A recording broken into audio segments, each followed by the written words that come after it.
I've Got a Secret is proud to salute Armed Forces Week with a special program dedicated to the men and women of our armed forces. I've Got a Secret, starring Garry Moore.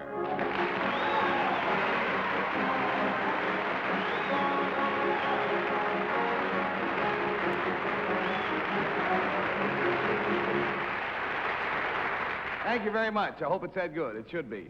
And good evening. Welcome to a really very special edition of I've Got a Secret. This is the 7th birthday of Armed Forces Week, a week set aside so that we civilians can honor the members of our armed forces who have spent the last 180 years honoring us. Now, before we introduce the panel and start playing the game, I would like to say a few words to you about the United States Army and its origination. On July 3rd, 1775, General George Washington took command of the colonial militia, which was then besieging Boston. That event marked the union of the forces of the 13 separate colonies under one head. From this humble beginning, during the ensuing...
All I want to know is which one of you guys stabbed me in my Winston butt. Somebody came awful close, I'll tell you that. That was the 3rd Infantry Regiment, old guard drill team from the military district of Washington, and they are under the leadership of First Lieutenant Wade L. Shankle, Jr., and the Colonial Color Guard, who appeared at the very beginning of the show, also under Lieutenant Shankle's leadership, were wearing authentic colonial army uniforms and carrying the regimental colors. And we're very grateful to him for coming down tonight. And now I would like to present our panel. First of all, there is Henry Morgan. Open the curtains and here he comes, Henry Morgan. And then Bill Cullen. There's Bill Cullen. And then Jayne Meadows. Janie girl, wow. And just back from a 2-week vacation in Istanbul, Turkey, Faye Emerson.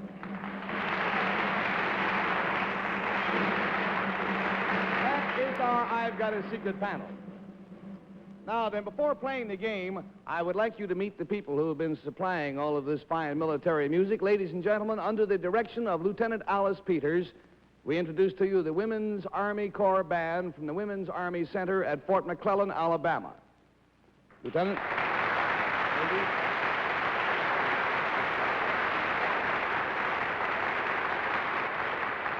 They've been working awful hard, I'll tell you. Now then, panel, you all set to play the game? Yeah. Righto, Chief. All right, then it's time for our first contestant.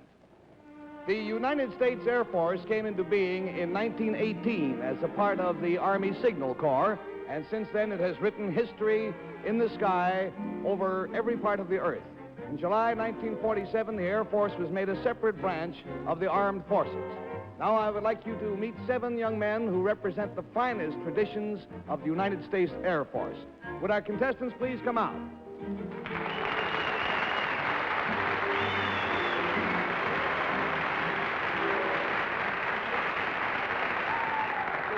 How are you? Nice to see you, sir. I'd like you all to introduce yourselves to the audience. Nick Cole. Colonel Nick Cole. Captain Doug Radney. Captain Doug Radney. Captain Jake Ironman. Captain. Colonel Joe Mansky. Colonel. Colonel Dick Knobloch. Colonel. Colonel Bob Emmons. Nice to see you, sir. And Colonel Ski York. Colonel York. All right, now then, Colonel, you've been selected spokesman for this group. If you'll whisper your secret to me, we would like to show it to the folks at home.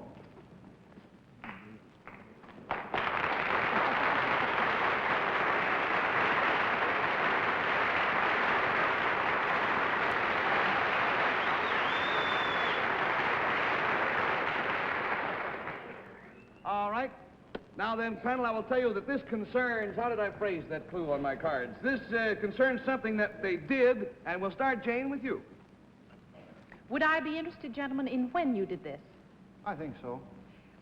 Would this have been in the Korean War? No. Would it have been in the Second World War?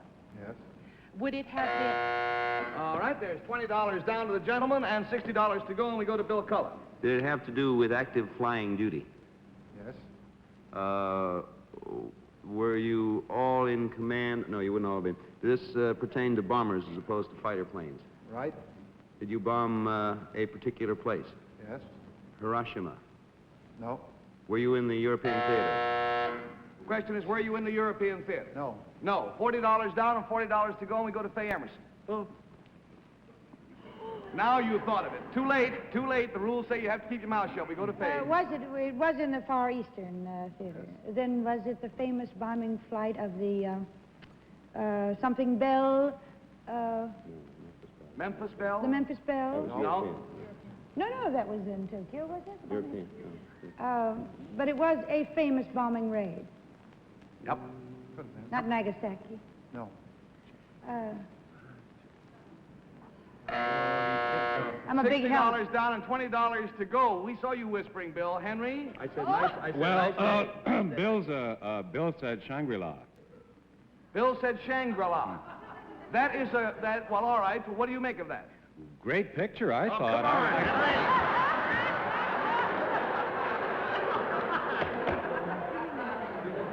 Bill is going to have it. You mean to tell you that it doesn't ring any bells with you, Shangri-La? Yeah, they all came from there. That's right. And what did they bomb? They bombed the first. I was just a kid. I can't remember. They came from Shangri-La, and they. It was Faye, a carrier, what wasn't it? Well, that's what I meant, the Doolittle raid. Wasn't that it? Yes.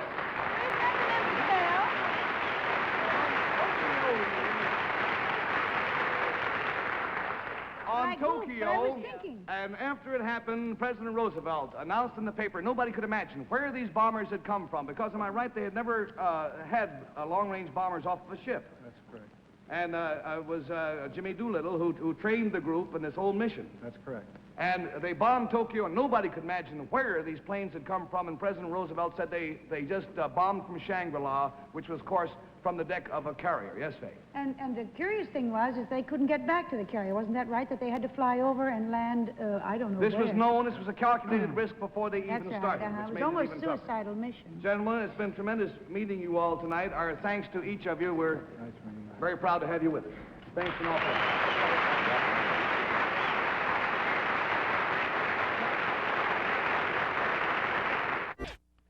Well, it is time now for our next contestant. In September of 1775, the entire Navy of the American colonies consisted of 5 schooners, 1 sloop. General George Washington outfitted these ships with men from his army, and the United States Navy was thereby born. Our naval history is the story of good ships manned by brave men. Our next contestant is one of those men, Commander Donald Francis Mason.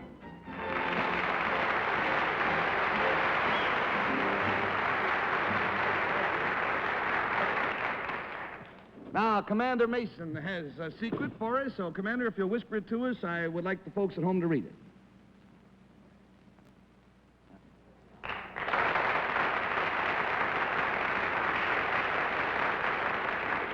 All right, panel, I hope I'm not being too helpful when I say that this clue concerns something that Commander Mason said. And, Bill, we'll start with you. Pardon the expression, folks. Did you say, damn the torpedoes, full speed ahead? No, that was an old one. Did you say, you may fire when ready, Gridley? I think that's a little bit before his time, wasn't it, Yeah, Commander? that's an old one, too. Yes, it was. You can't have said, praise the Lord and pass the ammunition, because we had that man who said that. He was a chaplain. Did you say, sighted sub, sank same?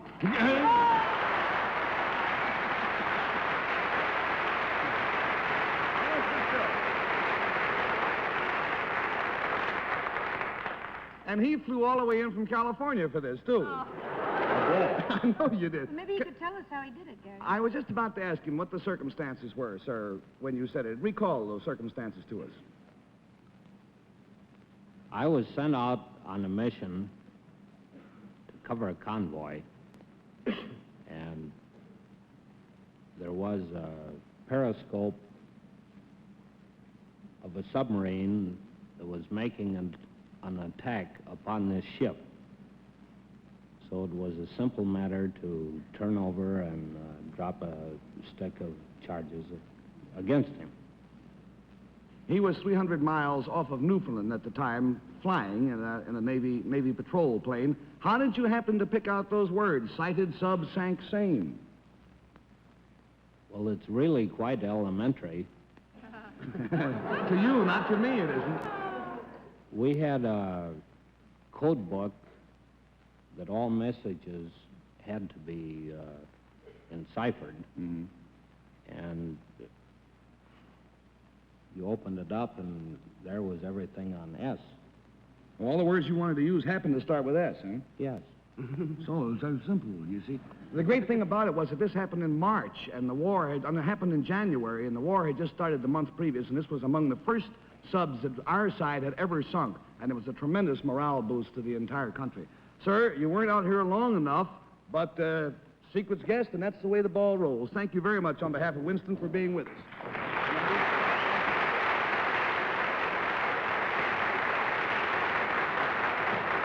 All the way from California. Now I would like to have you meet a really amazing young man who is seated out there in our studio audience.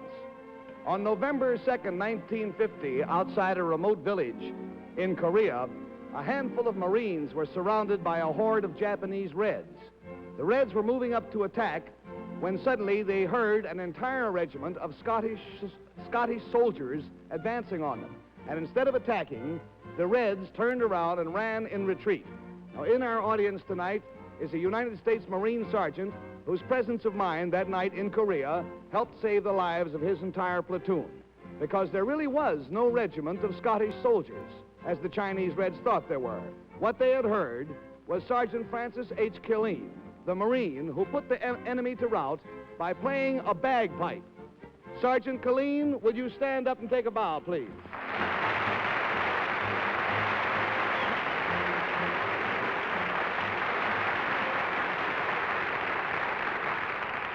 5 rows of medals, if you noticed.